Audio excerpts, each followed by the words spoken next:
and welcome to another episode of Drawing with Jack. We're here with Jack Haynes, our illustrator for Let's do this.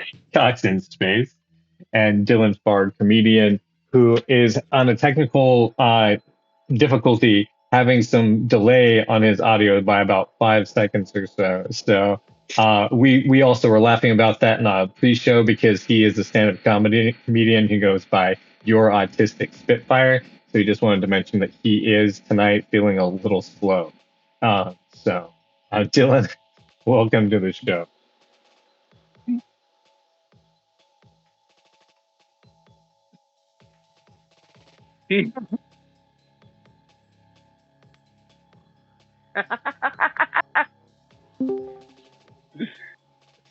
Logan Gifford, how are you? Having fun with this, you guys. Thank you for having me back. I'm happy to be here. I'm happy to talk with you guys. So we had Dylan come back on the show. This is actually his second time on the show. But the first episode was Logan. lost due to the curse that we got hit with on the Lisa Green episode. Guys, I'm gonna warn you straight up: don't watch the Lisa Green episode because it does glitch out your all your electronics. But if you've already watched the Lisa Green episode, pass the Lisa Green episode on to somebody else so that you can just at least pass that hex on to them. Don't keep it on yourself. It's super annoying. So I just want to shout that out. Again, I apologize for that happening, and I apologize to Dylan for that happening to your episode, being one of the lost episodes. Sorry, I'm having a delay, you guys.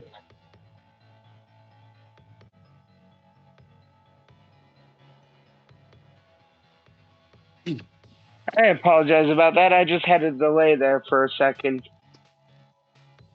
No problem. So when I was saying that it was a delay earlier on the call, it was about 5 seconds. So I flipped over to my data to try and make it run smoother. And it seems to be running smoother. And now it's about 17 seconds, which is a fair amount. It drops you a fair amount behind in the conversation. But Dylan, you said you had a shout out that you wanted to give to a friend of yours, and then you said that the topic that you wanted to start talking about tonight was sharks. And so I am down for both.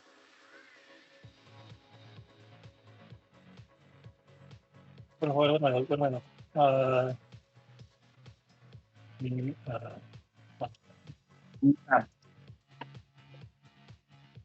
right.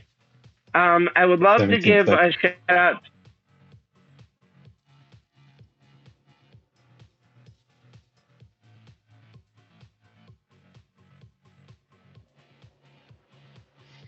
Oh man, that delay though, bro. I am so sad because I'm so excited to talk to Dylan. Like I've just been looking forward to. I mean, Jack, of course, I love to catch up with you and see what's going on. Also, like Dylan's super fun to hang out with. I'm here. Are you here now?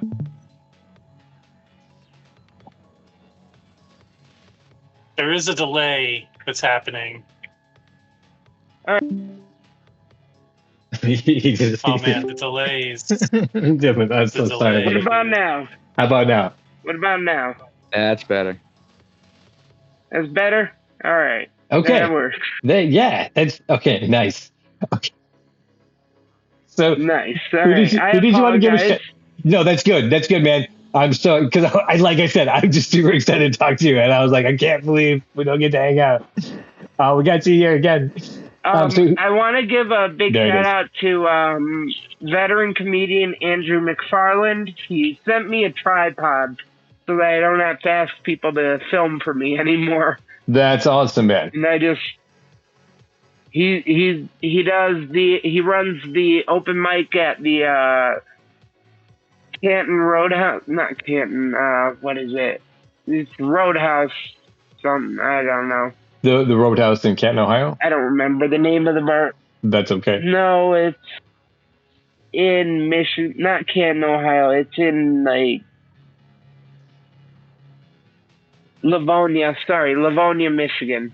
Okay, cool. So if you guys are in that area, I think it's in Livonia. That's awesome. Yeah. So Mr. McFarlane took care of you? But yeah, he actually had a bad show Sunday. I had a bad show Sunday night. Had to deal with some hecklers that literally talked over an entire show, like an entire lineup of comedians, 20 different comedians. Why? And these people wouldn't shut the fuck up. Why would they stay at a show? Did they get kicked out? Yeah, or why didn't they get kicked out? Yeah, these are both the questions. No, the venue doesn't. The venue won't kick people out. What? That's what the organizer of the show said, is that the venue won't kick people out. I'm like, as long as they're buying drinks, right? Yeah. Wild. Dude. Wow. Wild. Yep. Well, I mean, it was a bunch. It was 3 Toledo rednecks with one Toledo woman that looked like she was Jenny. You know how they talk about J-Lo being Jenny from the block? Well, this woman looked like Jenny is the block. What? She sounds like a typical cigarette ant character. Right. One of the other comedians was like, there's I don't like the statistics of this grouping. There's 3 guys and 1 woman. That means at the end of the night, someone's going to fuck a dude. Right. There's only one. Yeah. It's 50-50 odds at that point. I got upset and I ended my set early. And so these are all things that different comedians said, like to roast them and like try to get back at them. You know, like I had a bunch of comedians rally around me, like, because these people just ruined an entire show of people. And like, I went in on them and I got so frustrated that I walked off. I was unprofessional. Yeah. But I was like, this is bullshit. We have these people that are just talking no matter what. They're talking over the comedians because they just want to be the people in the room. Right. It does be like that. People when they be like that. Yep, it bugs me. It bugs the shit out of me. And I realize I tend to be that person at times that doesn't shut the fuck up. Dylan, shut the fuck up. But like, can you say please? Please, someone else doing it, and you're like, oh no. That wasn't a sincere please. It wasn't sincere enough. So Dylan, you said that also the thing that we needed to cover on this show was that we needed to talk about sharks. Yes, shark. Okay. I mean, because it sucks that those people are like that. But you know what's cooler than that is fucking sharks. So I didn't segue like tight like that, but I was like, you know what? All right. So what is your favorite type of shark? You know what? I love sharks, and one of the coolest things is there was a 3-foot-long shark that crippled a United States nuclear submarine. Forced the entire Navy to redo their ships because it had exposed electrical on the outside of it. And so the shark swam and chewed through the electrical. Why do they do that? Leaving the nuclear submarine stranded. Because they have these electronic sensors on their snout called the ampullae of Lorenzini. The shark has that? Basically, it allows them to detect electromagnetic stimuli from every shark has it. Every shark has it. That's why they can feel when a fish is thrashing around in the water or when someone is swimming. They can feel you in the water long before they can smell you. Right. Okay. So take a step back. You said that the thing that they have on their nose, it senses electromagnetic fields.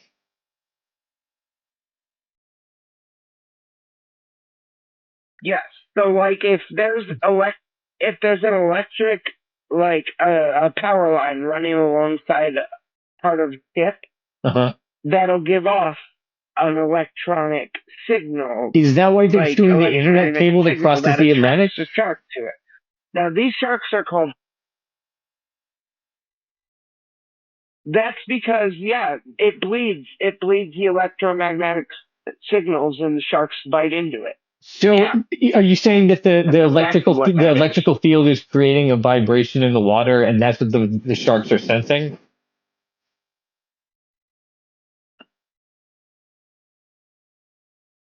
Yes, it does create a hum of sorts. Like even if you're like in the water, from what I understand, from what divers have said, you can even like feel the hum of the energy because it's like so much going through it. You can Logan, can you give me a science check? Like just the energy, even as a person, and it's like that's a lot of energy. So imagine what this. Logan. That's what I've been told by stories over the years. Logan's not there. He's out somewhere else. He's on mute. Hey, can you give me a science check? Recording. Okay, yeah. I'm here. I was trying to let our friend here finish speaking. Y'all got. I have one question because this is the thing I just wanted as an addition to this conversation because I'm hoping you know. Okay, you're already doing it. So electricity like vibrates down a metal like wire, right? That's how it works. Correct. Okay, and so it's literally electrons. Okay, cool. So Dylan, that makes sense. The sharks are picking up on the vibration on the water. Logan, thank you so much because I knew you would know. You would know faster than looking at it. So that's why they're chewing all the cables on a boat and like that sort of thing. It's the vibrations mimic fish. Here, I thought sharks were just being like really like subversive. The shark sense the vibrations because it mimics fish, and they're like, "Oh, is this?" What? No, they're just being inquisitive. I mean, most shark attacks are accidental. Because they're just sensing movement, right? And they're like, what the fuck that be? Know? Like they're usually what's called experimental bites. They're just seeing, hey, is this edible? Most of the time they don't like us, the taste of us, because of all the crap we put in our bodies. You think we tasted better like 100 years ago to them? Sharks are opportunistic feeders. I mean, they don't just like get to eat all the time. Probably. But you have to remember, like, at that point,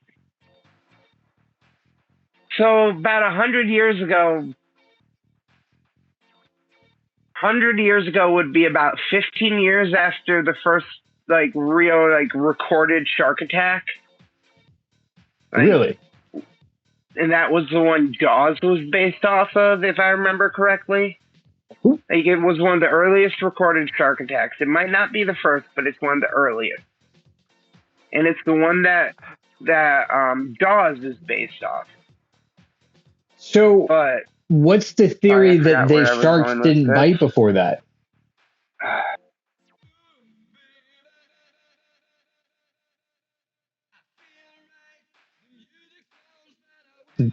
Sharks bite. They didn't really have a way of documenting. They didn't keep a registry like they do now. Like every time a shark bites now, if it's reported, it's registered. Oh, and so the registry started 150 years ago. It's not that sharks started biting people 150 years ago. Gotcha. I got you. So what type of shark is your favorite shark? Yeah, sharks have always eaten people. Yeah, see, that's what I was thinking too. I'm like, have always eaten people. Yeah, exactly. I'm sure when people were crossing the ocean, they were already eating.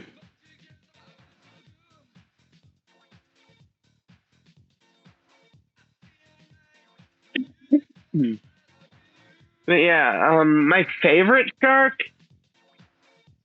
I love the megalodon shark. I love the fact that we don't actually know what it actually looked like. What do you mean? People speculate it looked like a oversized great white on steroids, but in reality, it probably looked closer to like a sand shark or a silky shark more than anything. Like in build wise, it was different. they've been studying this from vertebrae that they've found in sand, I think sand deposits. Mm-hmm. I think in Peru, if I remember correctly. But they use that to be able to tell the size. Oh, of Like, how big the big one the was. size of a megalodon is all right, their teeth, a full-size tooth. Yeah, but yeah, how big you could tell what an individual shark was they said for each inch of tooth, that's 10 foot of shark. Okay, an inch of tooth is 10 foot of shark. Okay, I got you. How big are the megalodon's teeth? 1 inch equals 10 feet. Okay. Yeah, that really is guy math there. The largest one on record, I think, was like 7.5 inches. So we're talking over 70 feet of I've shark? held one that's bigger than my hand. Bigger than both my hands. I wish I had that. That's guy over math 70 there. feet of shark. Yeah, 70 feet of shark. And when I believe that they're an ancient shark, right? Like a dinosaur shark. Yeah, and there are people that believe that's still around. Really? Yes, they're a prehistoric shark, and actually people believe they're still alive. Where would they live if they were still alive? They escaped to the deep waters and they're living down there, but in reality, probably not. It's a nice little deep water trenches, is what people say. But then you have there was one account. It can be found in a book called Sharks and Rays. It's a book back from like the 60s or 70s. Okay. It has an account of fishermen, I think in Australia,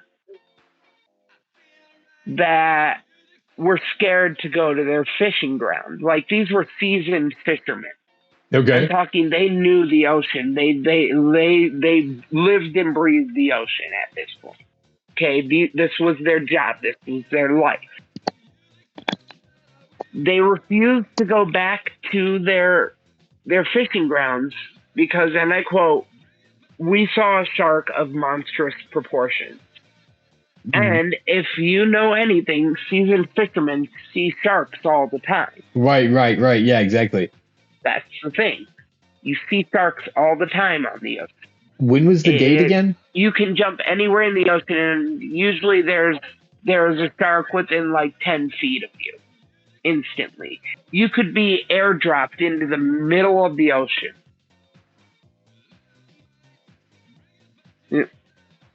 Wait, say that again? What was the date again?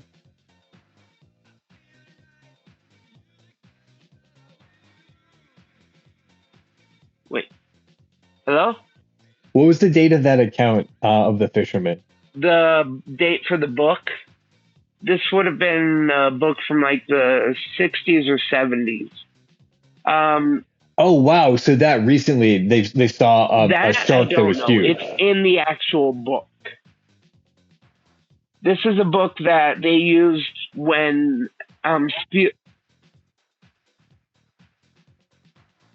yeah, like this account came from back in like the 50s, 60s, 70s, back in that time. Yes. That's why it was like, what did these guys see? Right. You know, were they just drunk and seeing a normal sized shark and just exaggerating, or did they actually possibly see a dinosaur? Jack. And you get people saying, "Oh, we're bringing back the dire wolves," and it's like, I'm glad that's not actually happening. Do you have any thoughts on a shark dinosaur that could possibly exist? Like, there's a whole movie right series now? about why this is a bad idea. Do I have any thoughts on whether a shark dinosaur could exist? I mean, it's always possible. All of the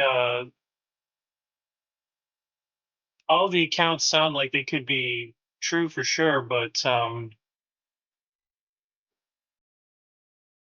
like sharks are the one of the longest surviving apex predators that there are. That's a fair point. So it's not like it's impossible, but again, like to sustain like giant, like whales, like megalodon is on par with a sperm whale, I believe. They're about the same size. And the sperm whales eat a lot of food a day. How much food does a sperm whale eat a day? Like a megalodon would have to eat a fuck ton of other fish. Oh, because it's a shark. Live. Gotcha. And if it's a prey, an opportunistic hunter, right? Dylan said. Yeah. Then what it does is. Well, yet again, sharks have always been opportunistic feeders. Yeah. So Jack, you were right. The megalodon is about the same size as the sperm whale. Just according to a graph that I pulled up real quick from, it looks like Quora. Although that's not the most reliable source. I'll take it since they have some pictures, maybe. I mean, and it's about whales. We can just say from the megalodon stuff that we've seen in pop culture. I mean, like if it's even like close to the size of that, it would have to be eating so much fucking food down there in like a deep ocean trench that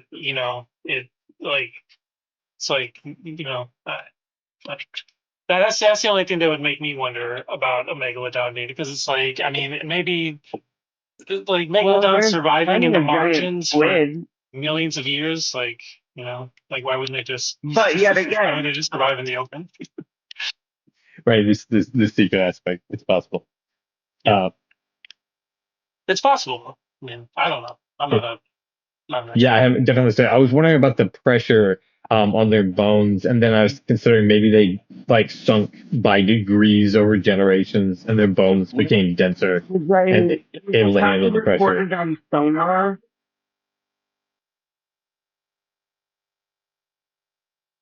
It was reported.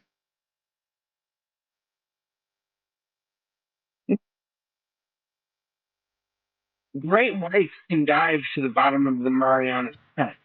Really? So we've seen them in deep water. I'm pretty sure it was one of the deep water trenches. I mean, I remember this because they like witnessed it destroying like some underwater equipment, and then it was said, oh wait, could this be a megalodon? No, that looks more like maybe a basking shark or something, but still, it was a big enough shark. I mean, the Greenland shark alone lives 350 years, so holy crap! There's a shark that's out there right now that has been around since the time of the founding fathers. So let that sink in for a minute. Okay, sharks themselves have been around for hundreds of millions of years. A 300-year-old oldest surviving. So I just did a fast Google. So this is obviously not really good knowledge. But I was like, in the Mariana Trench, I was like, it's so deep, it seems like most things wouldn't. The goblin shark. That one Greenland shark. A frilled shark and a Pacific sleeper shark. Around 350.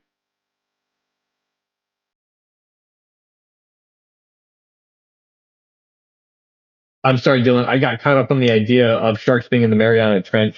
And so I looked it up real quick to see there's a goblin shark, a frilled shark, and a Pacific sleeper shark. There's lots of sharks that are down there. Oh. But the pressure is so deep. Well, then I was having the question about also there's not a whole lot of prey down there. How big are the sharks that we know that live down in the trench?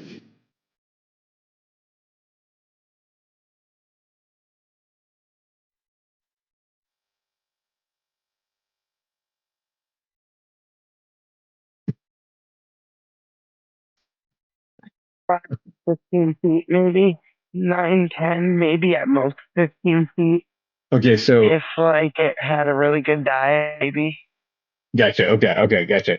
Like So, goblin sharks, I think only get up to like 10 to 12 feet. well, so I just looked up a So goblin that's why shark I'm because I giving wanted it to a know. little extra cup feet for if it gets a healthy diet. So about the third of the size of a megalodon. So if a megalodon is surviving on smaller sharks, maybe it could survive. But yeah, sharks are like one of the most amazing things. Definitely. But then you get all these people talking about scary technology and stuff, like brain systems, these things, experiments with things. That was a segue, by the way. I like that. Nice segue, Dylan. I appreciate it. Sharks can be scary, but so can future advancements be scary, which is another topic of conversation for us tonight. Um, and again, thank you for that. One thing I think the hot topic for everyone is the concern about how people will use and misuse AI. Definitely.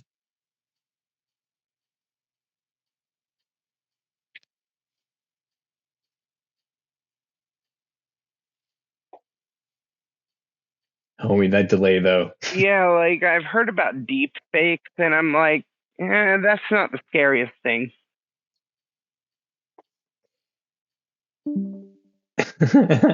He's just like, I'm done. But Let's try this again. okay, how's that? All right. Better or worse? It can't depends tell. on how soon. Yeah, it depends on how soon you can respond to us.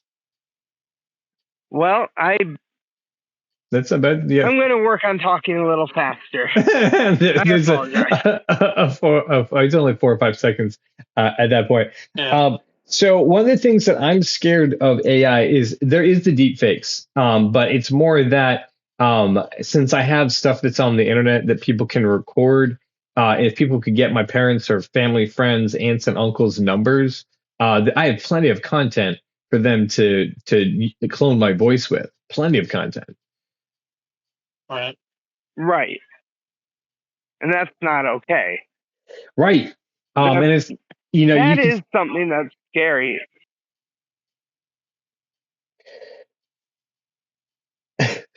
Right. Like just the wide and free access we have to what's representing us.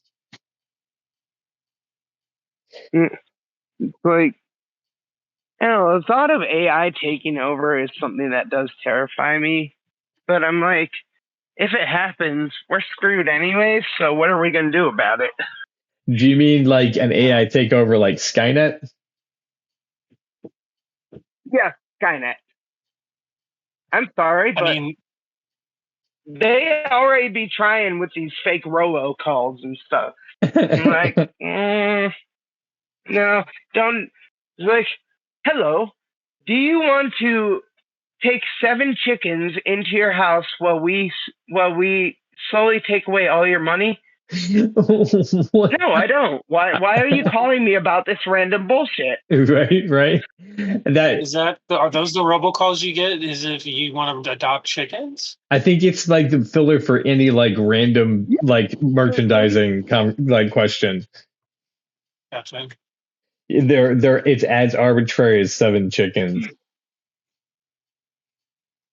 I mean, I get robocalls for like car insurance. Those are the ones that I get, even though I don't own a car, so I pretty easily pick those out right away. Right away.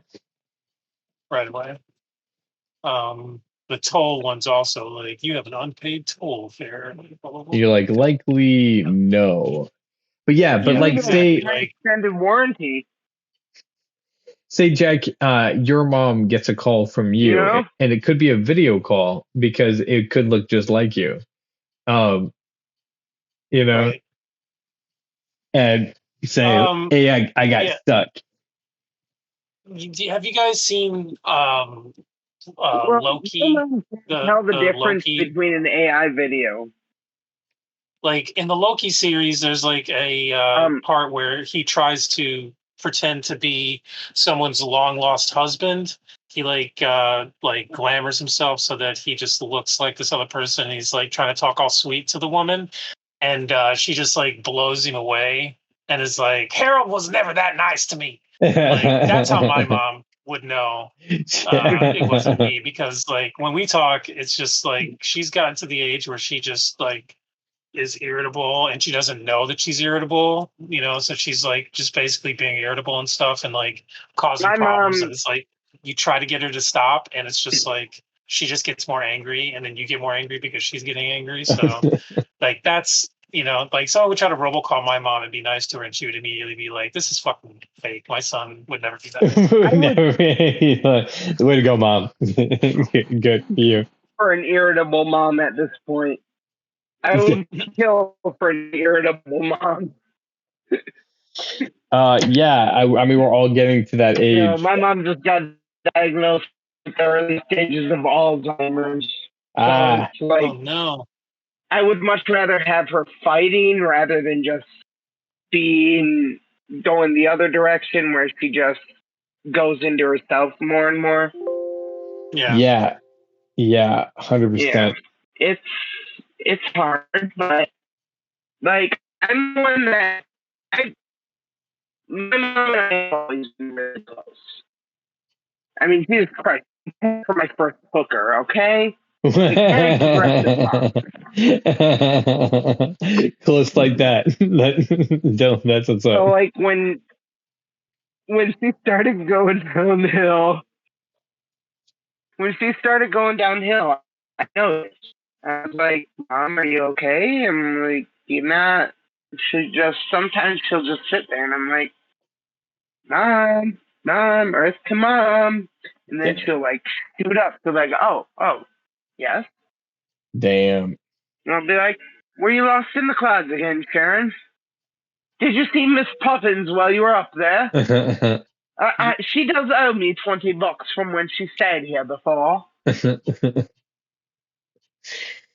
Oh man, I didn't realize it was like that. I totally thought something else altogether. Wow. Do you have a support system around you to assist?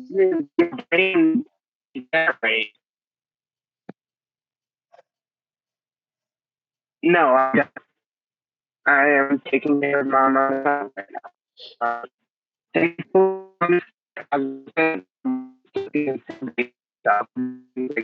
But I want to get her up. I help make her coffee in the morning. I help prepare her breakfast.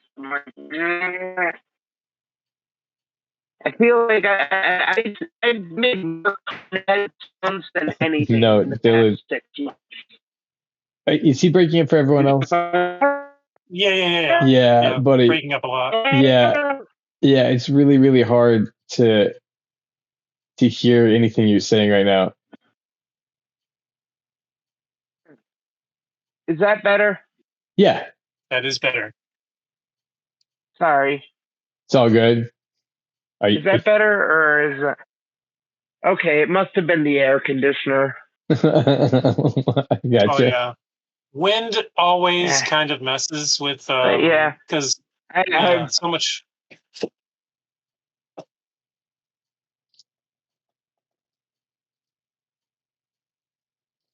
Well, I do need some airflow in my room, so I'm turning my fan a certain way so that I do have some airflow at least. All right, are we cutting out at all? You seem more clear now. Yeah. Are we still cutting out? No. Okay, that's better. No? Not better? There still is a pretty big delay. I think it's probably about 10, 12 seconds at this point. Yeah, there's a delay, but you're understandable. Yeah, but you are clear. Hey Jack, on her muzzle, can you go like more like roundy than my square? Wi-Fi will make a difference. Roundy? Yeah, see how like the Meowdle on the right has like really like roundy like puffs How's at the top that? of her Is the face, delay fixed at all, and then or she has more of like an oval like little chin. It might be harder to see on the white, but um, the Meowdle that you have is super cute. And so like yeah, just to so they catch that. came out with another I Know What You Did Last Summer. Really, is it an updated version? Oh, did you hear what happened with the AI? Yeah, did you hear what happened with the AI James Earl Jones voice? No, what? That was some crazy shit. What was it? On Fortnite, they had a package where you could play and talk to Darth Vader. You could talk with Darth Vader and have a conversation with Darth Vader with James Earl Jones's voice. That's pretty cool. Now, the thing that happened was he started cursing. He became very racist. Yeah. As AI does when it's He been didn't trained off become the that way. internet. People said No, specific things to him and asked him not specific questions to Yeah. get him to say that but- stuff, and Yeah. like kind On of top coaxed of him that- into. I mean, definitely true. Like they were trying to provoke the AI, which People were trying to get him to be which those you know, like things. it has no sensibility. It's a large language Did you model. hear the part about the AI?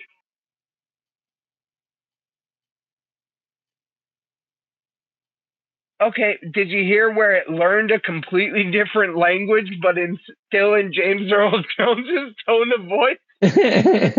I did not. What language was it speaking? That was some crazy shit. It taught itself a new, I think, Romanian or something like that. Like it was just like Romanian James Earl Jones. I'm like, James Earl Jones already sounded masculine enough. He didn't need to be Romanian too.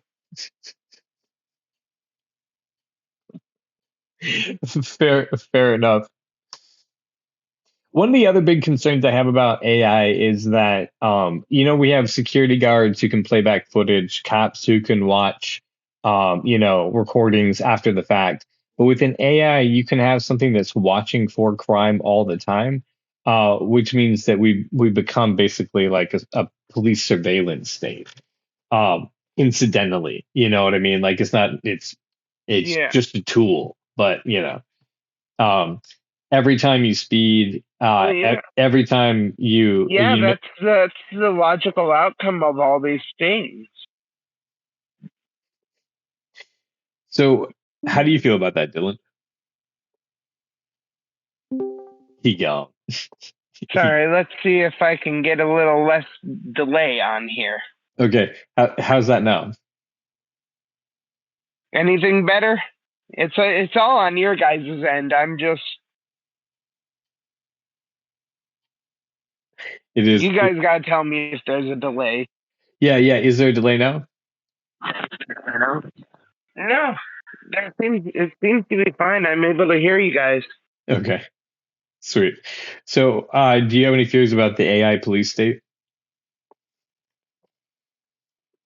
The AI police state, honestly, that's the logical outcome of new technologies that's going to be used to control us. At the end of the day, that's what technology is going to be used for.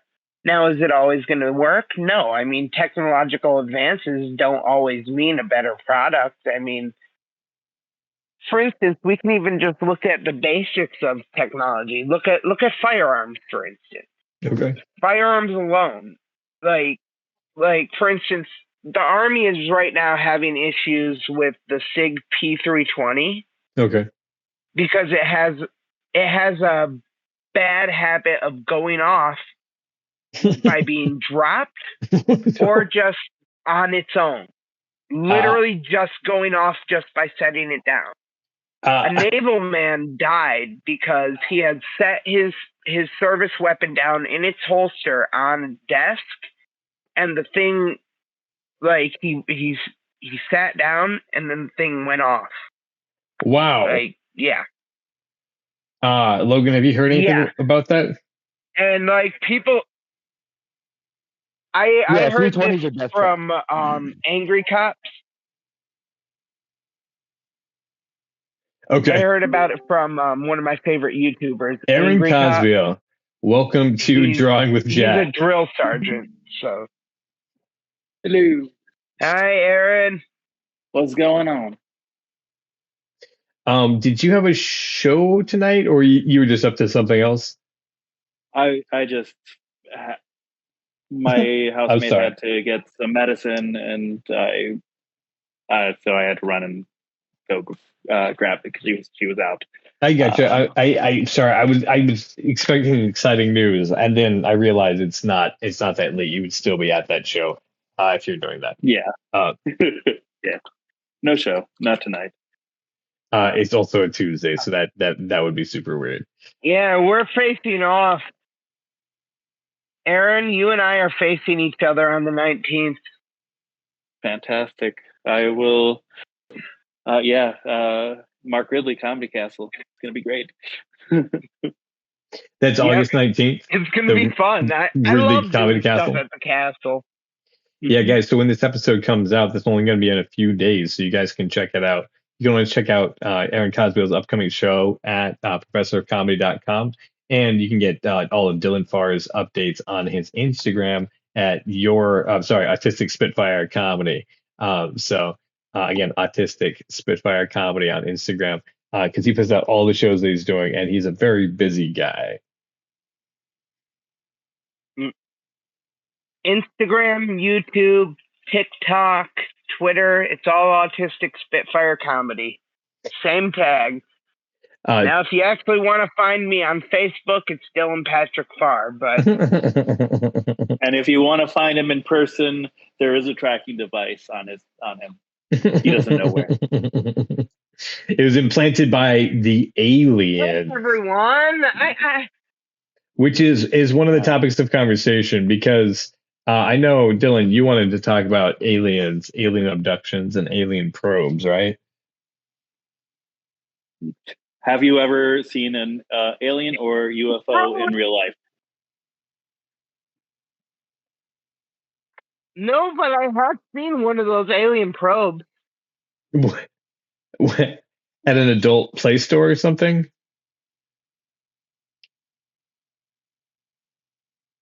My girlfriend showed it to me.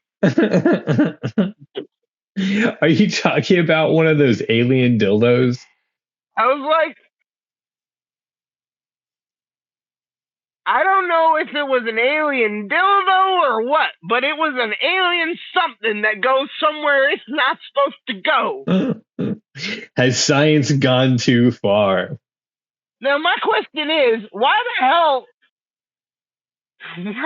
hell would you come down from outer space just to study someone's asshole? All right. Like, so here's what is so amazing about the human asshole? Aaron, what is your thought on that? I've got my theory. Okay. All right. So they are not aliens. They're humans from the future who don't remember what sex is. They vaguely recall it has something to do with the butt.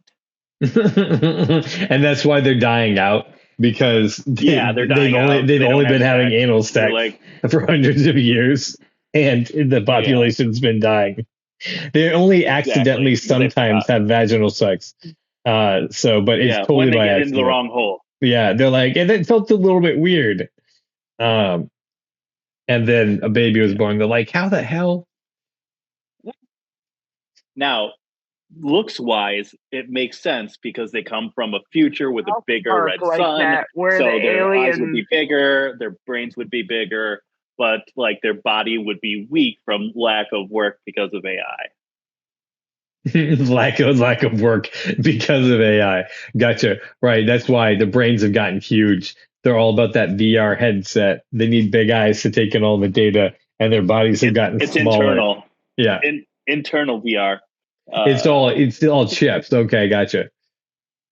So you think Graylians are our distant ancestors who have come back to like collect information about an ancient species? Yeah, we are the ancestors.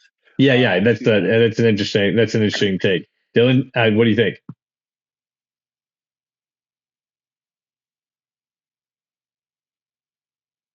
Wait for it.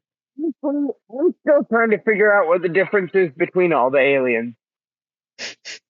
That is fair. I mean, there's insectoids, there's Pleiadians, there's Eurythrans. That one I made up. But there's like some just want to give your face a hug. Yeah, exactly. What? Do they live in the urethra? They're very tiny aliens. They have a planet and microcosm all of their own. It just happens to center around my penis. We call them yeast, but you know. Yeah, exactly. I mean, and you can make meat out of these aliens, with honey and Eurythians. Wow. That's on me. I introduced that joke, and it was just a quip. That's all. Win for it. So I do like the idea that aliens are us from the future. It would make sense that they didn't travel from light years away, but we are simply just humans obsessed with ourselves, as we always have been. So if we had the ability to go into the past, I think we would check ourselves out, and we were like, "Oh, dang, we really did look different." So we can go into the past, but you have to start a wormhole in the present and then just keep it running. And then they'll always be able to have a tunnel back to the starting point of the wormhole. So there is, but that means that they set it, that whatever happened got set up in like the late 1880s, early 1900s. Yeah, it's really tiny, but if with enough energy, you can punch a hole through it.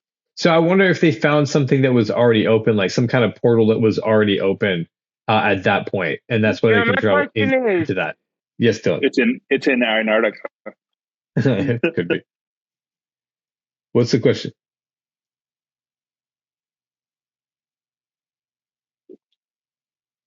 Actually, don't get me started on Antarctica. There's weird things like Vostok Lake in Antarctica. What's Vostok Lake? That's really weird. That subglacial lake. No, what is it? It's a subglacial lake, meaning it's a lake it's a subglacial lake. It's under the ice in Antarctica. Okay, wait. Do you mean the top part is frozen? There's a huge lake underneath the glacier. Yeah. Under a glacier. It is under. Oh, okay. I'm sorry, because a glacier is like a huge mountain of ice. Yeah. And then also people like to speculate that there could be things living in there. Oh, like they've been like an ancient like microbe or something that's been surviving for a million years. Now, people speculate that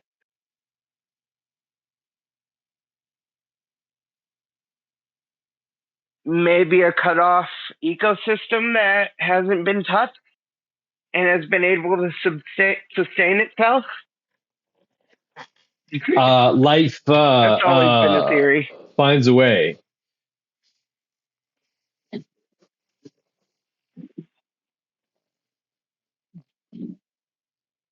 Yep, life does find a way.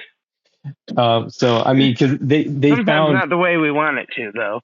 Yeah, the glaciers that are melting up north, they found also microbes. I mean, sometimes life finds the way in the form of pit weasels.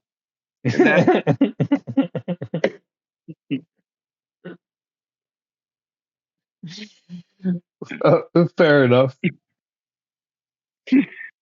Now, one of the things you also wanted to talk about was the fact that those direwolves were purported to be clones of Sorry, that. I keep getting cut off. Trying to do stuff. Oh no! You break it. You're breaking up.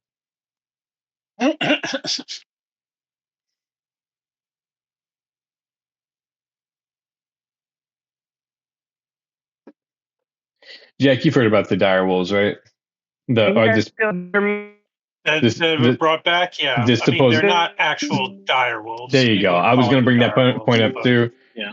The supposed cloning of the direwolves. That dude is just like a hype man. He's trying to drum up money for his scientific endeavors, which is an understandable thing to do. But you know, he didn't recreate direwolves. Yeah. No. But it does it does raise some really ethical questions about that sort of thing. Because what he's talking about doing is playing with people's genes. And so there's a possibility of eugenics being like very common because we're picking and choosing who we don't want to exist before they even are born. Well, that's where the movie Gattaca comes into. Yeah, I mean that's realization. you're referencing a '90s film. Yeah, 100. They want the most perfect children. What did I do? No, I just like the specificity of the '90s. Just Oh yeah. like, I feel like there were a lot of clone movies in the '90s because of just I don't know. Well, Dolly happened in like '95 or '96, I believe, where there was this breakthrough where they were able to sort of clone a sheep using a previous embryo, and I believe they were able to put some DNA into it. It's been a while since I've looked into the Dolly thing, but we've gotten way better than that. I mean, that was 30 years ago now. Yeah. Um, That's what I was going to say. I mean, I think they have done proper clones, like, full on. Oh, facts. Yeah, no, there's a dude in China now who is doing that illegally.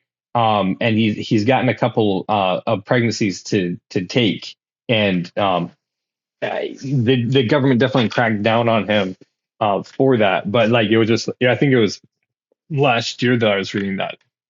So like 2023 for those of you who are not with us now. He got some. He cloned people, or yeah, what? He had animals. He had cloned. He was doing human experiments, and like creating people. I don't like that. Yeah. He was remember hearing combining No, almonds we create people the normal way around here.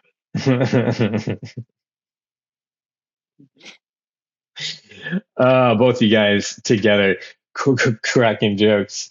But yeah, I mean, what do you think about that? Like, I mean, as a person with a disability, someone could choose not to have you, Dylan.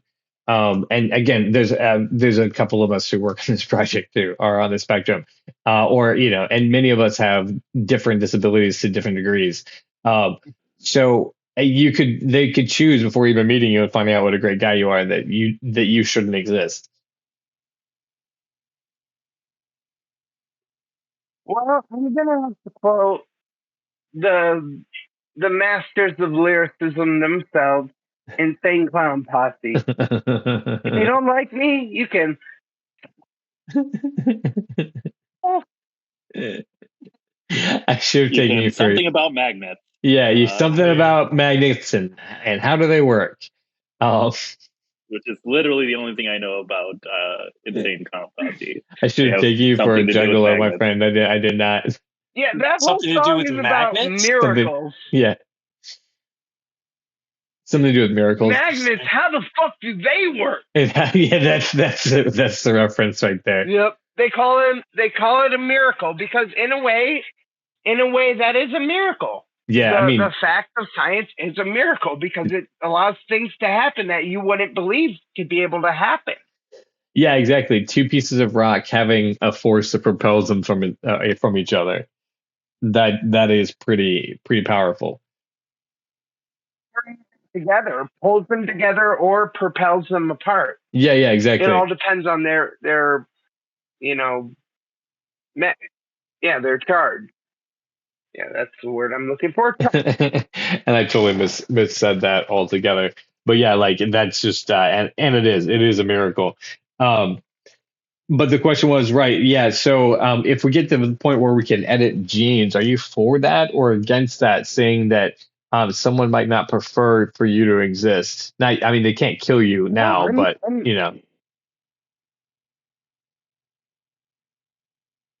Well, yet again, I'm going to bring up a movie I watched when I was in high school. Okay. they actually, my teacher, he was my science teacher and my math teacher. He showed us the movie Gattaca. Right. It's a movie that is exactly about eugenics.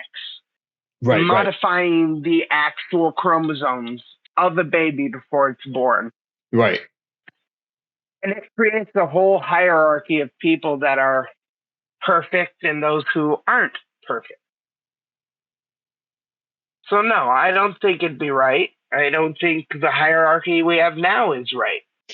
That's But fair, can right? we do anything about that? No. But we have to live with it. The wealthy are We are the still on future, top. Charles, not them. They no Yeah. longer matter. They no longer matter. Every year they're mattering less and less. So we'll see. I gotta say, it's quite a bleak outlook that you have, that there's nothing that we can do about it. I mean, there have been several communities and groups and nations and people in the past that have decided that they didn't like the outcomes that their society was producing, and so they did change it. I mean, our forefathers being like one of them. Yeah, exactly. I was gonna say that. You go beat me to it. There's a little. Were not happy with their country, and then they moved out and they started their own and changed it. So it seems like there is an ability to change it if you want to.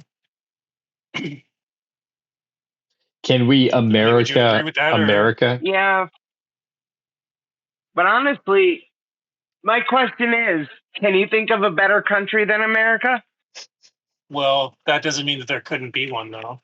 Can you think of a country that gives you more freedoms as a person? I can conceive of a country that gives you more freedoms. There's a bunch of them. Can you think of one that you I can conceive of a country that gives more freedom than America? Yeah. Yeah. So okay. Yeah. So first of all, if we're trying to like think of ideals, absolutely, we can definitely make a country that we love a better place. And then also there are countries that have worked out better systems than we have. Sweden being one of them. Like right now. Yeah. Like I love my country. I'm gonna be honest. Same. But that's what Jack is saying too. Is that he loves it, but would also like it to be better than it is.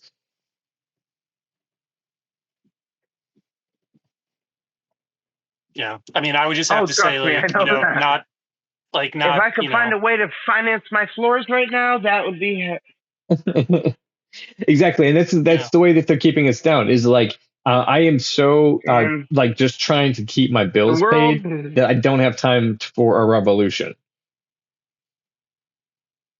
You say you want a revolution, we all want to change. Yeah, but the facts of the matter are create something.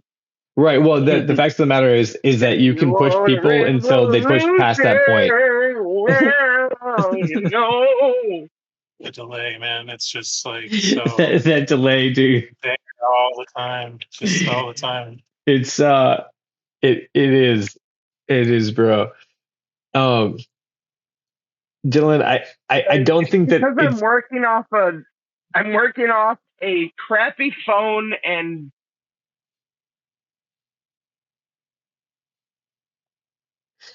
I'm just gonna offer this as a suggestion, if this is a possibility. Is it possible for us to have you on at another night? Because yes, that would be fine. Yeah, I gotta get my computer back up and running so I can actually do this properly. That's awesome. For your own sake. Because it is fun to hang out with you, and it really it's like 20 seconds of a delay. You'll hear it when the podcast comes out, where you'll be like, oh no, it's not you, man. I know it's not you. But like, yeah, reach out as soon as you can, and we will come and we will talk about more things, scientific advancements, politics, God, comedy. I will talk to you guys later. All right, man. All right. You're welcome to tune in. You don't have to leave, Dylan, you don't have to leave. But just if you want to just mute and hang out with us, you could definitely hear the pod with us. So you're welcome to hang out with us. I gotta head out and clean some stuff up around the house. Fair enough, buddy. I gotta take care of a few things. But all right, guys. Good night. Just talk to you soon. All right, man. Good night. I'm so sorry. Dylan, I hope you listen to this later. I am so sorry because I was so pumped to talk with him, and the delay was only like 2-3 seconds at most when we were like hanging Can out I make it pre-show. work? But like, yeah, I think the bandwidth of everybody No. on the server at the same time, like, just maybe. slowed down the drag. And I wasn't you in particular, but I think it just like it got longer the more people were on here. Okay. Well, next time Dylan comes on, I'll set it out just so that there's enough. No, it has nothing to do with that. He's in a place that like his phone is trying to take that bandwidth and it's not able to, and so it's only moving as fast as it can. So it just, I'm sorry, I feel so bad. We'll have to shout him out in some way. So the first time he came on, the audio did not pick him up on the episode, and the second time he came on, it was this. So in the sake of his honor and for his name, we're actually going to finish the tribute. He asked us to watch a movie, and Logan has watched that movie. It is Surf Ninjas. And Logan, please tell me you watched the rest of Surf Ninjas. I did view the second half of Surf Ninjas. It was not what I thought it was going to be toward the second half of the movie. What were you expecting it to be initially? Well, the plot after they blow up their house, or after the guy blows up their house because the ninjas attacking, or like they essentially like go to like, because they're from this fictional Asian country called Patusan. So they conveniently find little Patusan nestled in LA. And some guy who owns a restaurant is like, oh, I promised my daughter to, like to you, through your dad, like fucking, 30 years ago, whatever. So he's like, you have to go to Patusan and get married and stuff and, lead the revolution. What?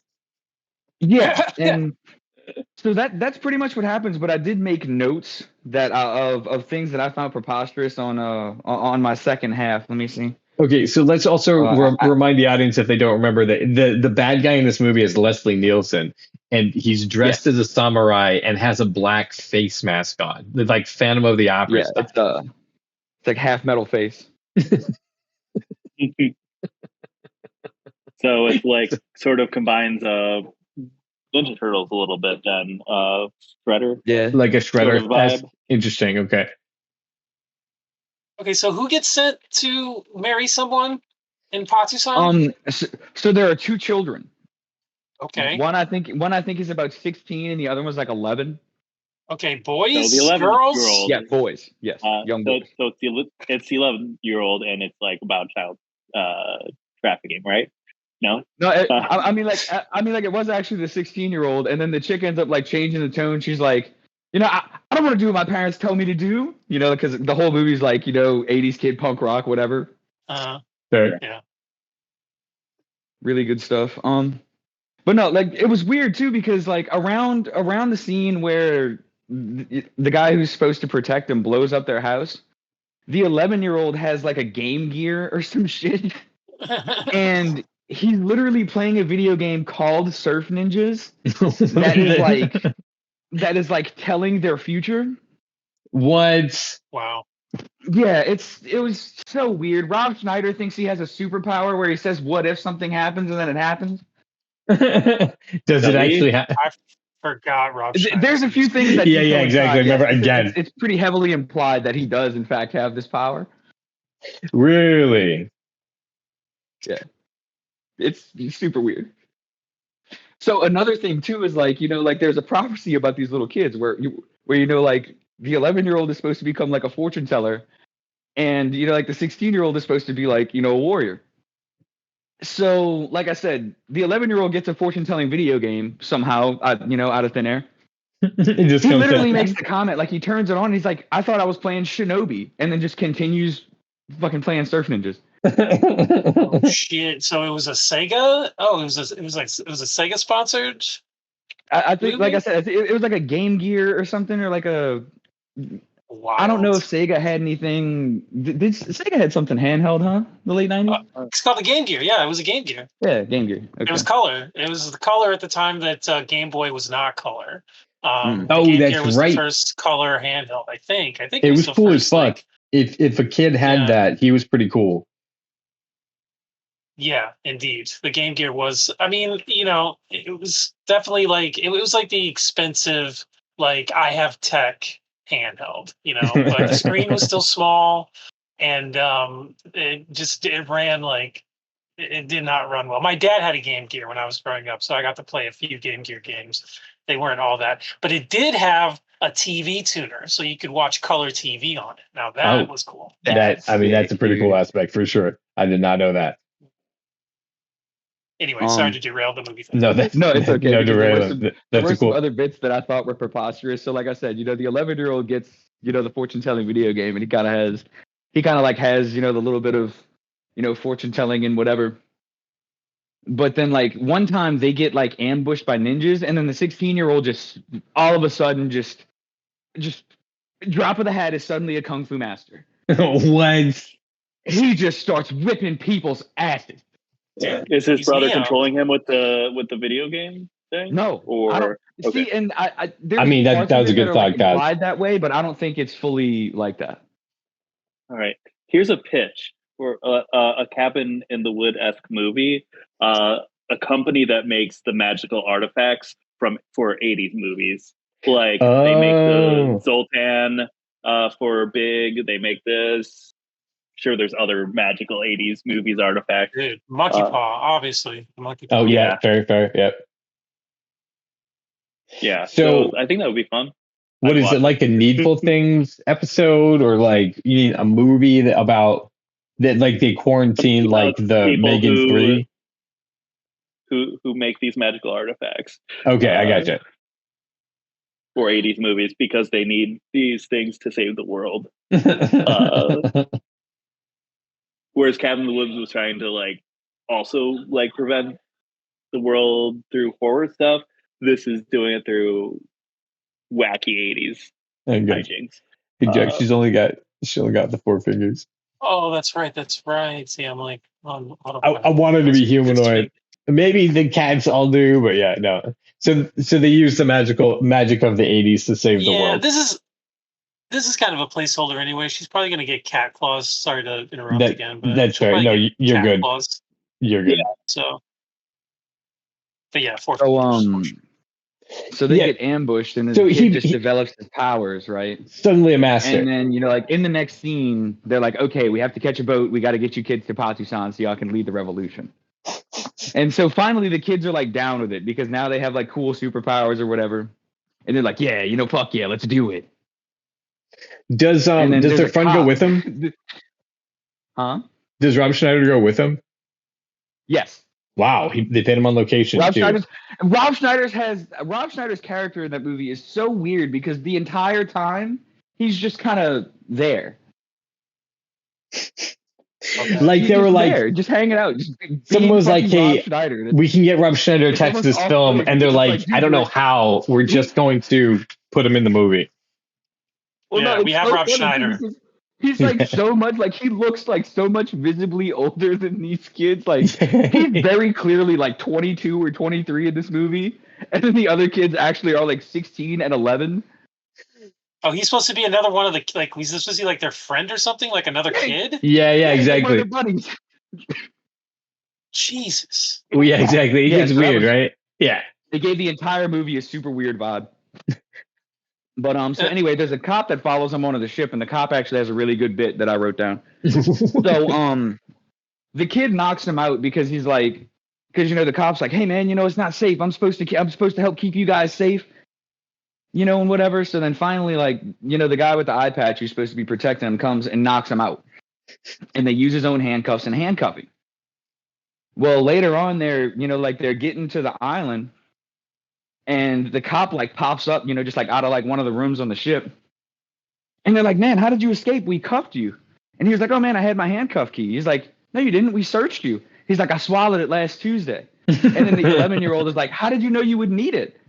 The cop goes, I swallow it every Tuesday. Oh my God. Oh my God! Like, So I thought that was Gotta be prepared, you know. that bit though. that was a really good bit. I think that, you know, like there were some bits that I was like, all right, you know, like that was pretty funny. I swallowed every Tuesday. Yeah, he swallows his own handcuff. He swallows a spare handcuff key every Tuesday for situations just like that. Just like And it was that. implied that it was like the same key. So like, Yeah, exactly. That's what I was thinking too. yeah. He digs it out of his shit and then re-swallows it. And then he swallows it. Yeah.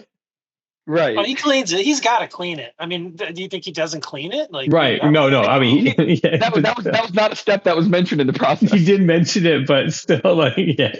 He's got to clean it. He's got to clean it. He doesn't stick it out. He's like, okay, you got to go again. Exactly. So also, they had a really, really bad visual fuck up. Really? So in one of the parts where they're like on the ship, it transitions to like a small shot of someone just like pushing like the toy battleship, or you know, like the little battleship piece from Monopoly. They're like pushing it across a map. Mm-hmm. So it's already been established that this takes place in LA. Tell me why when they're pushing the ship, it departs from Miami, goes through the Panama Canal, and gets to the Pacific. What? Yeah, that's a real thing in that movie. I had to go back and rewatch that part. I really did, because I was like, no, they're in LA, and I had to go back and watch it. And I was like, yeah, it looks like they launched from like Eastern Florida, like Miami. That's so funny. I wonder if it was originally set there and then they changed the dialogue afterwards. Maybe, but the last bit that I have written down, because like I said, the rest of it was kind of standard fare. You know, they defeat the bad guy, and okay, well, there is one more bit at the end. But, okay. There's one. So, yeah. So they did a bit, because like I said, the whole time there's a guy with an eye patch that's like trying to keep him safe. Come to find out that that's like their uncle or something. But there's a scene where one of the kids has like binoculars or something, and he's looking at something, and he hands, you know, it's like a POV shot, so you see like the two circles on screen, and you see like the you know like looking through the binoculars type of shot. Okay. And then he hands him to the guy with the eye patch. The whole left side of the screen's fucking black, and it's no, dude. That joke was set up just for that. Like the eye patch was set up just for that joke. Oh like, God. Like, there was a couple of jokes that were definitely written in. Like just there was one that was specifically for Rob Schneider, where like they're getting chased in like a truck or something, and there's like a box of dynamite or some shit in there.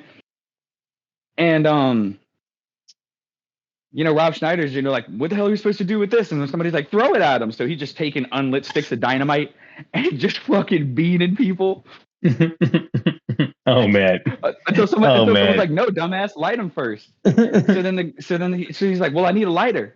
So the guy with the eye patch takes out a pack of cigarettes. He's like, yeah, I know, I should quit.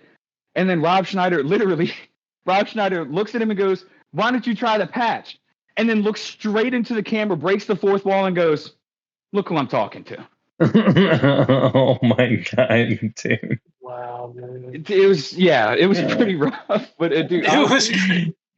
Oh, that movie is bad. At the end of it too, like you know, like they do this whole thing where it's like, yeah, you know, like they go and they lead this revolution, and they gather up all the people of this small island nation to go and stand up against this asshole who's been trying to, you know, take everybody down and run everything.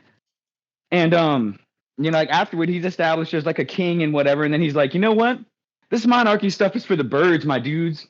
Like, I don't want to be a king, man. You guys, you know, like you guys deserve to be free. My first act as king is to give the government to his people and abolish the monarchy. And that was pretty much the whole movie. I will say too that the people have no idea how to rule themselves. A strong man arises, establishes a new dictatorship.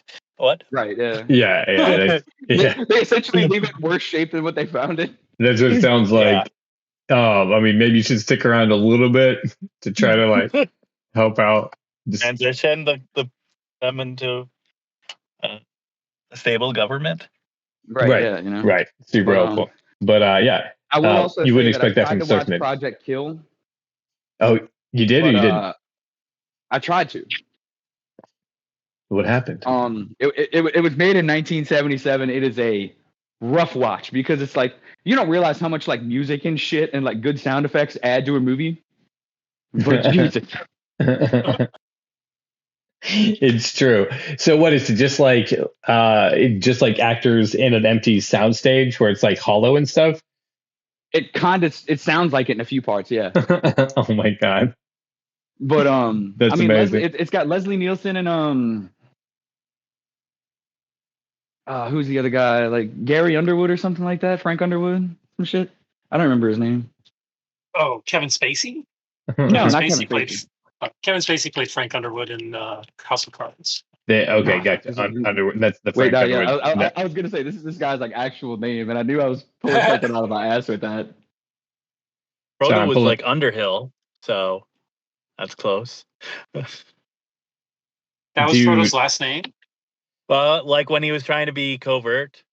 Oh, gotcha. I don't think you're talking about Gary Lockwood. I just looked at the cast for you. So Gary Lockwood is the other guy. That's awesome, man. Jack, also we were promised an update about the Rocket League championship this weekend. Oh yeah. So thank you, Logan, for the review of those movies. Yeah. Absolutely. Yeah. So my team, GAS, which just stands for Garrett, AJ, Squishy, didn't win, but they did go and make the top 12. So I think they're going to be in the next major thing. So that's good. But they're just kind of like they're just kind of like a joke team because they're, retired pros, each one of them. So they're, not scrimming or anything. They're just going in cold and playing. But they're all so good that they, were able to make, they beat, I think their first team, they were unlucky. They got like a really good, one of the top teams. So they lost that one, but then they won all their other games. So, but who ended up winning like the whole thing? I can't even remember. Let's see. So they came in cold and they won 12th. That's fantastic.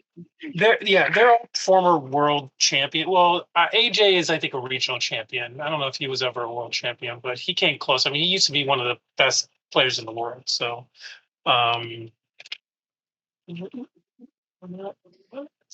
so how many teams initially entered? Just a ballpark. Oh, so they came in 12, I think. 12 of 16. Or maybe 12. At least so, it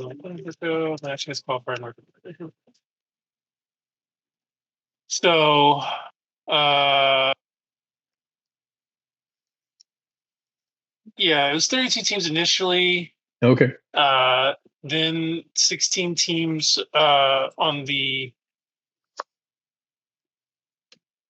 Oh, see, so this wasn't even the full thing. So like the next round is actually going to be, this was just the Swiss stage. The group stage is going to be August 1st. So so my team, or the team that I follow, made top 12 for this like 16 team split. So they're going on August to 1st. Yeah, and then the playoffs are going to be August 2nd. So this was just like the first. This was just like the first stage. This was the Swiss stage. And then there will be the group stage and the playoffs. And so the Swiss stage went this way. So it looks like, this team Complexity, which is a pretty good team. They went 3-0, won all their games. Oh, wow. So they get tops. So they have one of the top seeds in the next round, the group stage round. Shopify Rebellion, another really good team, went 3-0. NPL, which stands for, there's no page for that. No player link. Yeah, that's it. Okay. 3-0 also. Yeah. Dang. Yeah, 3-0 also, which I don't know what what? We don't have the games? I always get very confused when I come to the Wikipedia pages here because I'm just like, what is going on here? It's like these don't lead to games. I thought these would lead to the game, but they don't. Anyway, so here's my team, GAS. They went 3-1. They lost to Shopify in the first match, and then they beat Prime Winians, 45.5% Mexican, and Norms. And since this is the last chance qualifier, there's like some teams in here that do have good players on them, but most of these teams have not been heard of. This team, Little Step Bros, has some really good players on it. Flitz, T. Carell. Wait, what?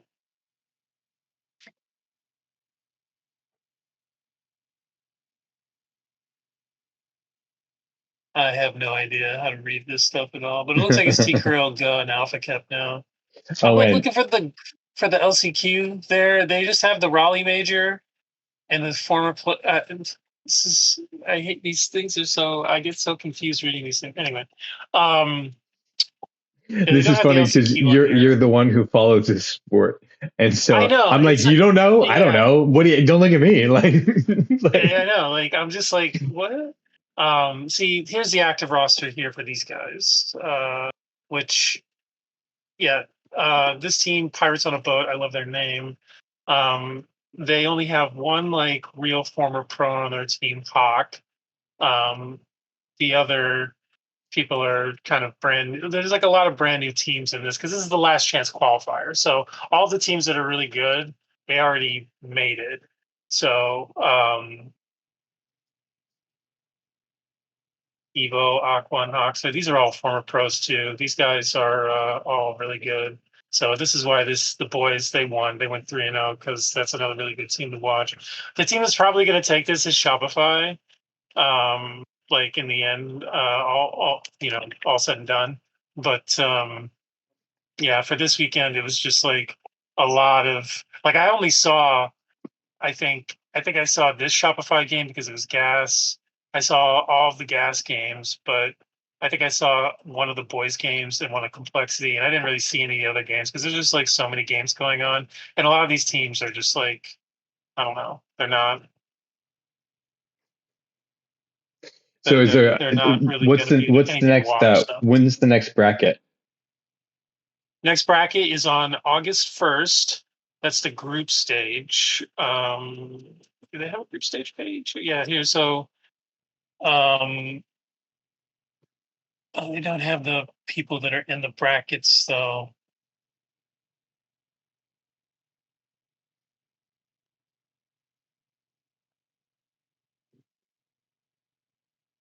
Yeah, they don't have the bracket lineup for the next stage, but this is the way that it'll be. Like it'll be these two groups, and they'll basically play best of 5 games, going down to a what is it? Top 4. So they'll play until there's only 4 qualified teams left. I see that. See, this is qualified. Okay, so I got you. At the end of August 1st, there'll only be 4 teams left, and then August 2nd to 3rd, it'll be the top 4 group stage where they have 2 chances. So it looks like it's a double elimination, and all matches are best of 7. So that'll be an exciting 2 days because it's just going to be a lot of, let's say, 4 teams playing against each other. Yeah, that sounds pretty exciting. Yeah, we'll see how that goes. Nice. But yeah, anyway, like the teams that people expected to win did win. Complexity, Shopify, the boys, and NPL. And then my team, they came in 5th place on their and Group B, went 3-1. Pretty good team here. Garrett, AJ, and Squishy. Squishy, this is the man right here. This guy is just one of the greatest Rocket. I mean, he said he's really fun too, and like a really wholesome like player, right? Yeah. So he streams on Twitch like 5 days a week, and if you go into his Twitch stream, his community is just one of the best communities, and he's such a chill and nice dude that he engenders like a really good overall just vibe, like just brings in just like good, just people with good vibes. So That's awesome. But yeah, this is my favorite. This is the pro that I follow. I think that SquishyMuffinz. he's one of the best. And if you watch him play, let's just since we're taking this break, this will be the end of the break. We'll just look for a Squishy montage real quick. All right. Squishy montage. And we'll go back to drawing after the montage. While we got this little break here, you're looking for the right one. I'm just going to shout out that after this show, it was just coming out on the 13th of August. We're going to have a couple guests coming in. John Waddle is going to come in on the 26th. So you can come in on the Discord and come hang out with him. We also have Carl Merrick, who's coming on September 4th, which is going to be another Drawing with Jack episode. And then on September 11th, don't forget, we have Sid Yiddish coming in as a guest on Drawing with Jack. So if you guys want to catch any of those guys, you can definitely come in and hang out with us. And then also you will see these coming out later in the month of September. Is that Squishy right there? Yeah. So this is his. See, he's got 1 million subscribers on YouTube. So this is the montage he released for having 1 million subscribers. That's what's up. And I mean, some of these shots are just. They're going to be ridiculous. Like he's a player that has just so much patience. Like he makes things look so easy, but to do the things that he does, like and hit the shots that he does when the pressure is on, is just so hard. Like look at that reset. Look at that. Right, like that's amazing. That is so. He makes it look so easy. That right there is so hard to do. To get a triple reset off of the ball, like the ball's moving in midair. Right, and then he's riding the ball and then wall riding. He's like riding the ball. If you touch all four wheels on the ball with your center of gravity opposite the ball center of gravity, right, then you will reset your jump and you'll have like another jump or flip, so you can like flip into the ball again. So that's how he's doing this. He's like. That was just a double tap right there, but see, he just like double taps off the. Just, I mean, again, just to do that in just real time, it takes so much practice. Look at that around all the defenders. He just makes it look easy. Like, he's really, he's just gliding with that ball. That's and this game is super fast paced. That's one of the things I appreciate about it. The reason that I can't play it because it's too fast. But yeah, I mean, but he's just. Because you said that there was ball chasers, right? And you said that that's not the way that pros play, because he's predicting where the ball's gonna be. Yeah, like there's kind of good ball chasing and bad ball chasing. Like you definitely don't want to always be just like behind the ball trying to catch up to it. You want to be able to predict where it's gonna go. But pros will. Really try to stick to the ball sometimes to make it so that it's just uncomfortable for you to approach it or try to get a hit on it or get a good challenge. Can't believe you got that shot. I mean, his understanding of just how the ball will hit off of the angles, it's just, he's just his mental realm must be so detailed because he knows. Look at that flick right in. It just makes it look so easy. That flick had so much power on it, and he just effortlessly sent it in. That's it. Yeah, see, look, so he's going for the double tap. Oh, damn. It's just like, what are you going to do about that? Look at that. You can't even block that from the back corner from behind. It bounces in. Yeah, no, that's... Look at the fake! Oh, my... Dude. And then resets off the ball. And... I'm sorry, we have to go back and watch that one real quick. Like, so okay, I guess we're gonna get another one for free here. He fakes the defender, right? See, look, he comes in, slides, fakes the defender, gets the reset off the ball, and gets around that defender. Top ends and the goal. I mean, is that where you bump it with your nose? Yeah, that's slick. And he just jetted right into it. Yeah. I mean, dude, the precision, the effortlessness, the mechanics, I mean, He's definitely one of the best players to ever play the game. Like, and like you'll hear a lot of people that are more interested in like the the stats, like the stat people will be like, well, I mean, there are a lot of other players that have got like more winnings. A lot of players that have been to more lands, gotten higher, blah blah blah, like this, that, and the other. Like, I mean, they'll bring out all the stats to be like, Squishy's not that great of a player, and it's just like, listen, this guy.